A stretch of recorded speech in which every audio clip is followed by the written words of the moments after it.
As Couples Retreat, for which her co-writers were Jon Favreau and Vince Vaughn.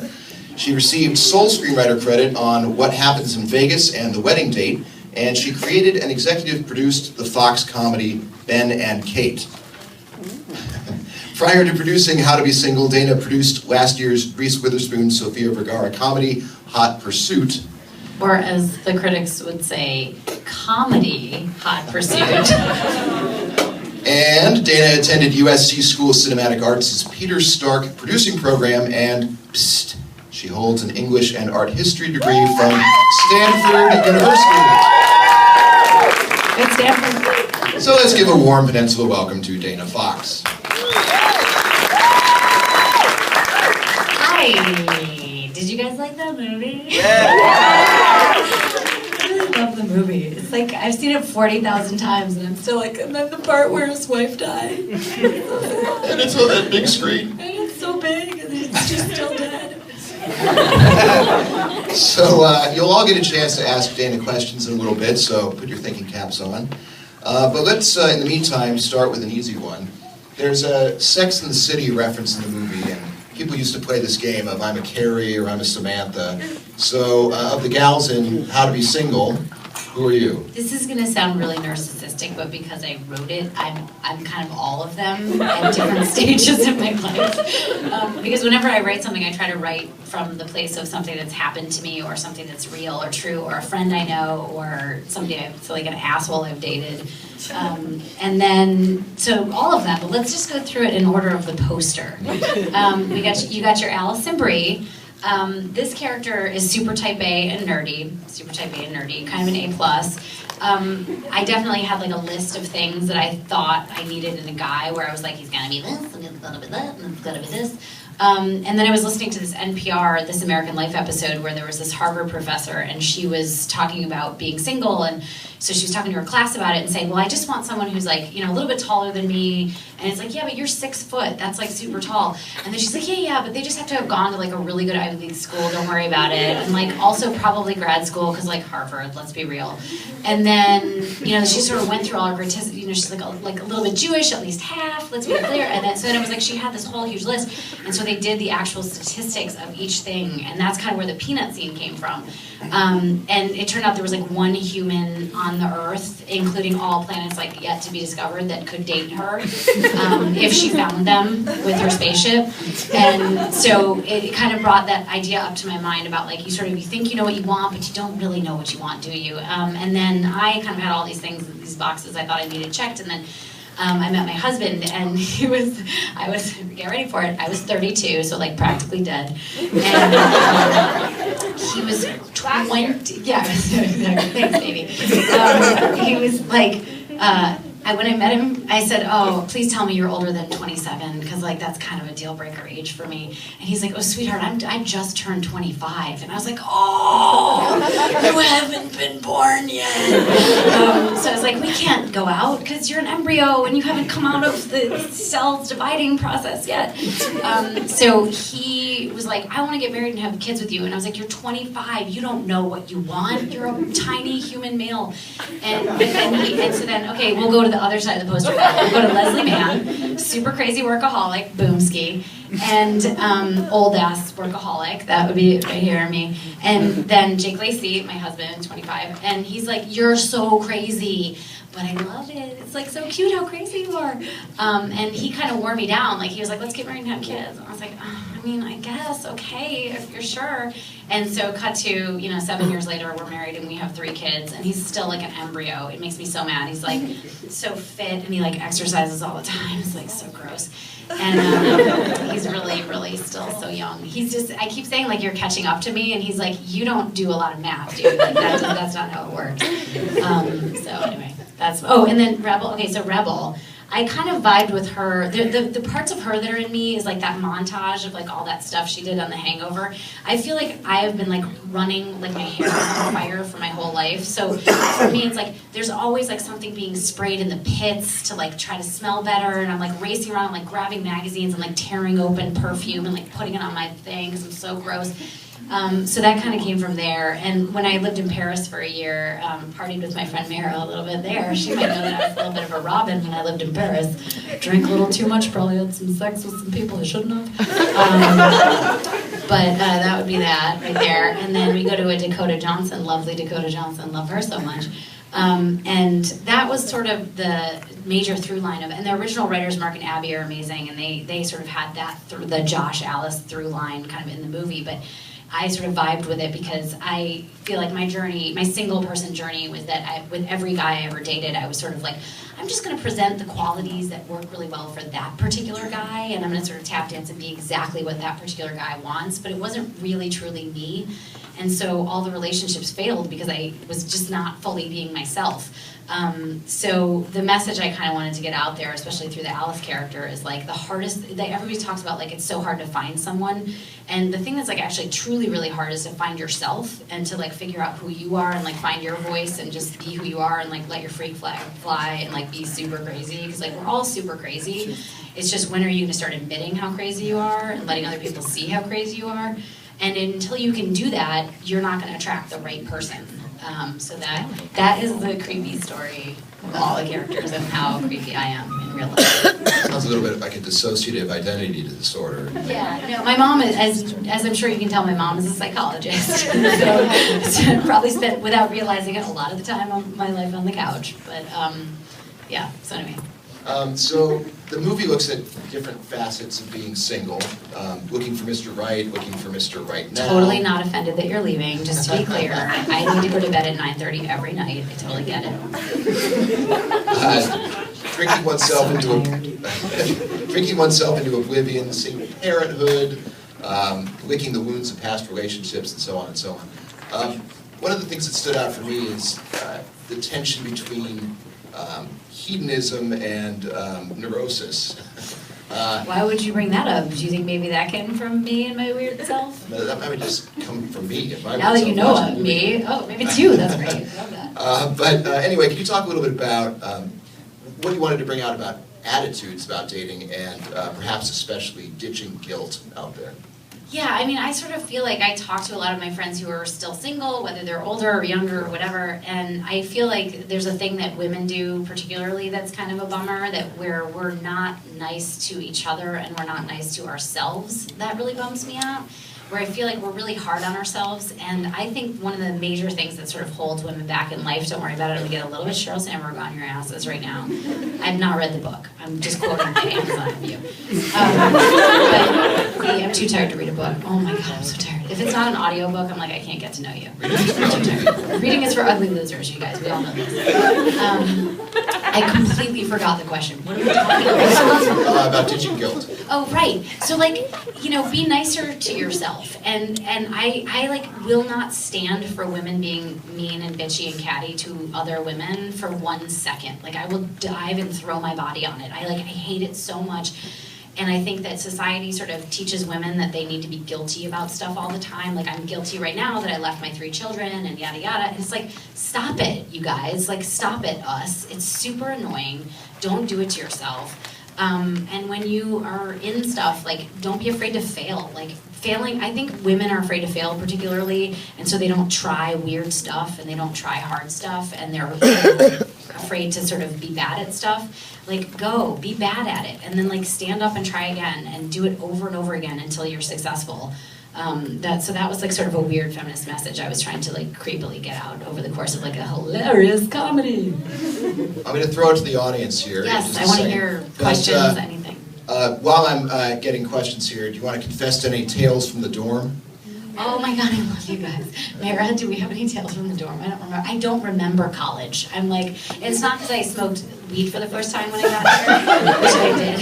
And I was like, oh my god, weed, you guys. And then I was like, oh my god, you guys, pizza. And then so much pizza. And then stopped weed forever. Because it was like, you just get real fat because you eat everything. Hi. Do you have a question? Yes, I have a Hi. question. Oh my god, save me from myself. I'll try. I was really curious, when you write, do you write with Rebel or Dakota in mind, or are you writing for any talented actress to come up? Well, for me, it's a great question. For me, I kind of do one or the other. I either write so deeply from a place that's so personal that I can't imagine anyone playing the part. So when they start talking to me about casting, they're like, so who are we gonna get to play the role? I'm like, to play the role of the human being who exists? Nobody. So then I have like a really hard time shifting gears and getting into a casting mode. And then the other mode I write from is I write exactly for who I want to cast in the movie, and then I do not take no for an answer. So literally everyone in this entire movie said no to me like 16 times. So I was like, well, except for Dakota, because I love her, and she and I are in love, and I was like, be in this movie, and she was like, I'll do anything for you, and I was like, oh my god, I love you. But, you know, Rebel, I was like, Rebel, be in this movie, I wrote this part for you. Like, I had her in my head, I was like, I want the funniest person, and most people would say, like, oh, the party girl who, like, goes out and gets all these dudes and, like, is single and crazy, like, you wouldn't immediately say Rebel Wilson in your head. You'd be like, oh, what skinny blonde lady are we gonna cast who's not funny? And I was like, no, we're casting the funniest, best person in all of these roles, and we don't care about any of it. So I was writing for Rebel in my head, and I just thought she was really funny, and I was like, she's gonna crush this. And then Dakota is always in my head, because I love her. I did the TV show Ben and Kate with her, and we fell in love, and she just lives in my brain now, because I think she's so talented and such an amazing person. Nicest fucking girl in the world. And then, love her to death. And then, so I got the two of them to say yes after Rebel said no 13 times. And I was like, but wait, but yes though, really? And she was like, no, still no. And I was like, let's get together one more time and I'm gonna tell you why yes. So then we did, and she was like, yeah, all right, fine, you're annoying, I'm gonna just say yes so you'll shut up. So then we had the two of them first, and then I was like, Leslie Mann is bonkers awesome, we gotta get her. So then I started working on Leslie, and the part originally as written for Leslie was like not something that, it was like not, there were so many people in this movie, you guys, it was like so hard to write. And so I was like, I don't know, I'll deal with her later, she'll be awesome later, I can't deal with her right now. But then when I was going after Leslie, I was like, listen, I will rewrite every word for you, I will make this the most awesome part you've ever played, like, you're so great, you can do it, I know you can do all of it, you're a comedy all-star, like, we're gonna make this happen. And so she said no a million times too after that, and so then I just started rewriting for her, and I just wrote like the whole Jake Lacy thing, like, I wrote her with the pregnancy plot and the Jake Lacy thing, and that whole thing evolved, and she was like, oh my god, like that didn't exist, and then I was like, I just created this whole new thing. And she was like, now I love it, now I want to be in it. And I was like, boom, turned that no into a yes. So then she was on board, and then we were like, Alison Brie is funny because she's like all tight and like, you want to see her like type A freak out. You want to see her like freak out, because that's funny. So we got Alison, she said yes, and then like every other part we did, we were just like, we're going after the person we want, and we're not saying die until they say yes. So we were like, we want Damon Wayans, and he's amazing, and then we got Damon Wayans. Like, we just went through and we got everybody we wanted. Tom was a weirdly hard role to cast, the bartender, because as written, he was written for like the hottest guy in the world.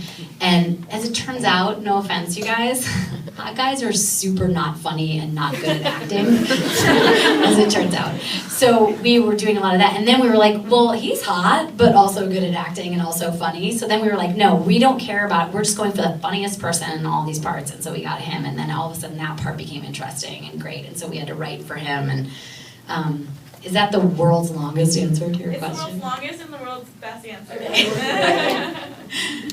Yes, anybody else? Up top. Up top, let's do this. Did your experience at Stanford lead you into screenwriting? I think so. I mean, I think the thing about Stanford, I mean, how much do you guys love Stanford? It's so great. You don't realize how great it is because you're in it and you're like, oh, I have to study and my life is so hard. Your life is so easy compared to what your life is about to be. Life is so shitty after Stanford. It's like 1,000,000% harder and 1,000,000% worse. So seriously, please enjoy your time here. Gather ye fucking rosebuds, you guys. Like, people are putting money in your bank account, or it's like, oh, man, I have to have a job to like pay for my stuff. It's like your whole life is you have to have a job and pay for your stuff. It's like it's all bad after this. What was the question? I said, how did your screenwriting, Stanford, right on. So there was no film program when I was here, and I feel like there is one now, but I'm not sure anyone. I want to we gotta reinvigorate that because we gotta have a really strong film program at Stanford because it's like in California, and then people can go work in Los Angeles, which is like the armpit of the nation, but still. And then I sort of feel like I knew what I wanted to do for a really long time, but again, railing against perfectionism and the way that it holds women back. I had to be like A+ at everything, and I had to like do the good girl version of everything. So I was like, I'm not gonna actually try to do the thing I really want to do, because then I'm gonna find out I'm bad at it, and then my heart is gonna be broken. So like, I think I'll just like never do it, and then I'll never know I was bad at it. So I didn't take a single creative writing class when I was at Stanford. I literally wrote maybe one creative writing essay in my entire life while I was in Earth. And then I graduated and I went to the Peter Stark producing program at USC Film School, because I heard it was harder to get into than Harvard. And I'm such a nerd. I was like, well, I didn't get into Harvard, but I feel like this would make me feel really good about myself if I get into this thing, because it's harder than Harvard. And so then I got into that program and I was like, fuck you, Harvard.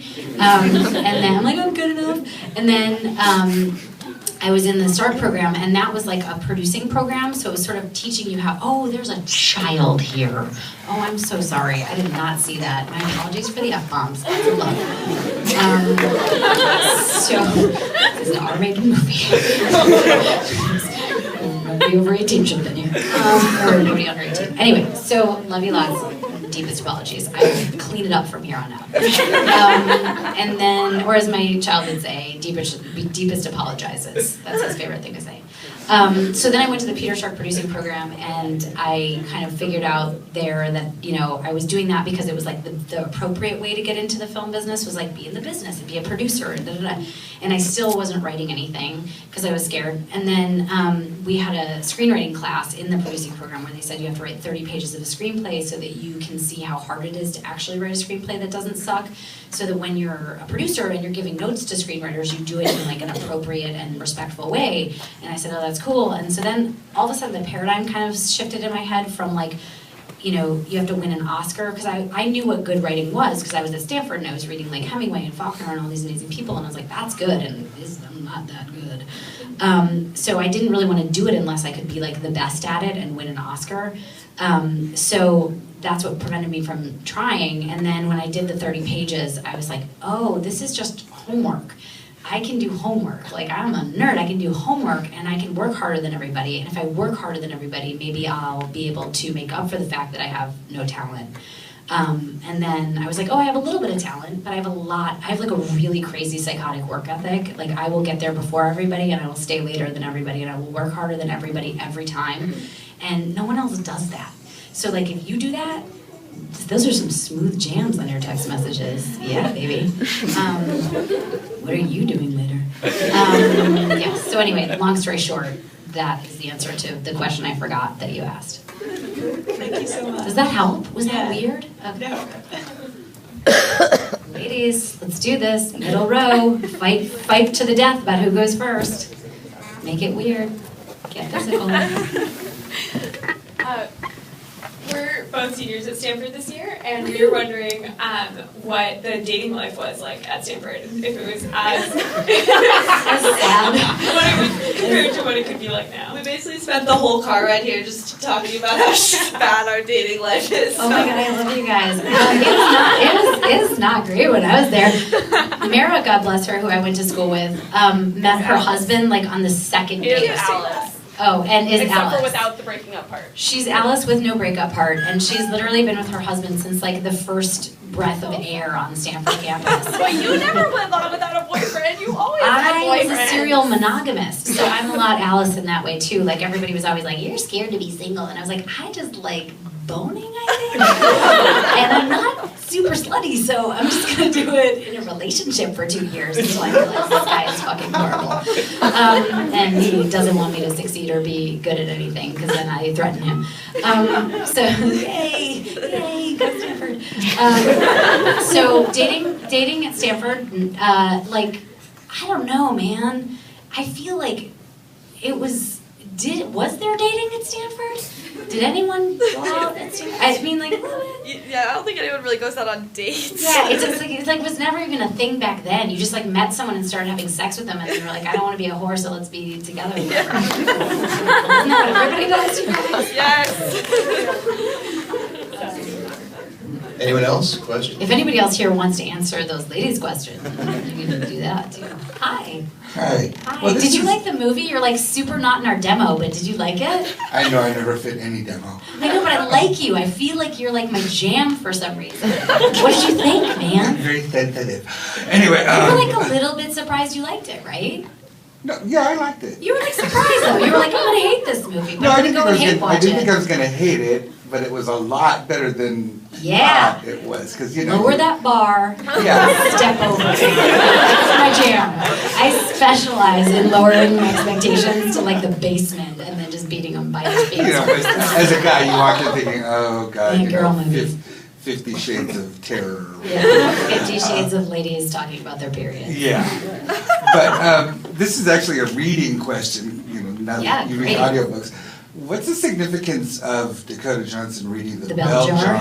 considering what happened to Sylvia Plath in real life? Yeah, I mean, don't we all sort of want to stick our head in an oven, guys? No, I think the significance of it is that when we were making the movie, like I said before, I tried to put as much of the people, like, and who they are and what their essences are into the movie, because I heard something in film school that somebody once said, like, don't worry about what the part is or if the person fits the part.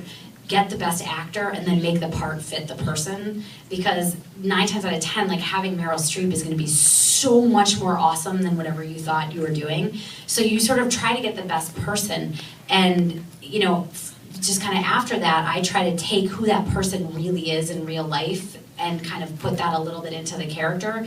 And so anytime we would have like a, hey, what is she watching on TV? Or like, hey, what's the book she's reading? Instead of just like picking a book out of space, I would talk to Dakota and be like, hey, Dakota, what is she reading right now?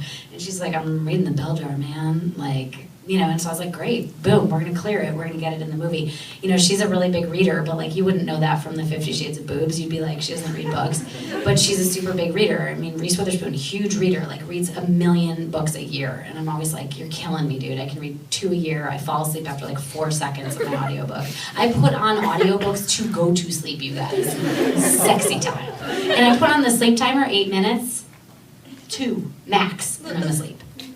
So I have no idea what's happened in the last like 4 books I've read. You know what I mean? Oh, and that's the other thing about Stanford. You guys read so many books because you're literally never going to read again. You're going to have kids and you're going to fall asleep on like page 1, like chapter 1, and you're like, so read everything now because you're never going to read a book again. Continue.